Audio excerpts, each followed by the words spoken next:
ceux qui connaissent des dommages, que ce soit des commerçants ou des résidents, le résident appelle le 311, le commerçant appelle la ligne InfoCommerce.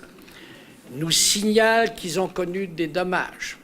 À partir de là, nous autres, on transfère l'information au ministère de la Sécurité publique qui, lui, avec ses spécialistes ainsi que d'autres spécialistes embauchés du privé en évaluation, s'en va le plus rapidement possible sur le terrain, faire une évaluation des dommages avec ceux qui sont victimes des dommages. Deuxième mesure, pour s'assurer qu'il y ait continuité des affaires et de l'habitation, nous allons faire en sorte que, aussitôt qu'il y a un rapport de dommages, les commerçants puissent financièrement continuer leurs affaires.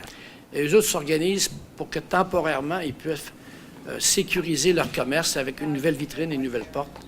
Et nous, dans les jours qui suivent, nous allons rembourser rapidement 75 % de ce dommage-là directement aux commerçants. Bien, c'est sûr que c'est bienvenu. Tous les petits pas sont bienvenus. Et ça, là, c'est 3 grands pas. C'est un soutien financier pour une réparation rapide.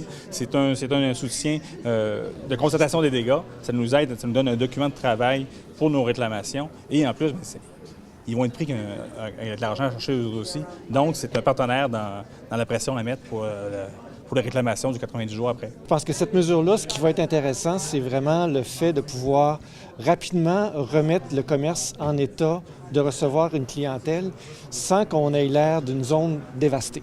Et ça, je pense que c'était le message intéressant qu'on a eu de la part du maire, c'est qu'on veut garder encore une belle image du secteur, une belle image de nos artères commerciales et que ce soit attirant et accueillant. Bien, nous, je vais parler pour Saint-Roch, tous nos commerces sont ouverts, on demeure une rue ouverte, puis j'invite les citoyens, nous on est là pour les citoyens, on invite les citoyens à prendre leur rue en action, d'être là avec nous durant... Comme continuer à vivre, comme ils font le samedi, de déambuler sur nos rues, le vendredi soir aussi. Moi, j'invite les citoyens à venir. Dans Saint-Roch, il y a du stationnement en masse, on est facilement accessible, la RTC continue à rouler. Il faut continuer comme à l'habitude, puis la ville de Québec continue à vivre, nos 2 quartiers continuent à vivre aussi. Là. C'est le message aussi qu'on a, nous aussi, donné à nos commerçants. Restez ouverts, restez accueillants. Il n'y a aucun commerce de placardé non plus sur l'avenue Cartier ou le boulevard René-Lévesque. Donc, on continue vraiment de travailler comme si de rien n'était.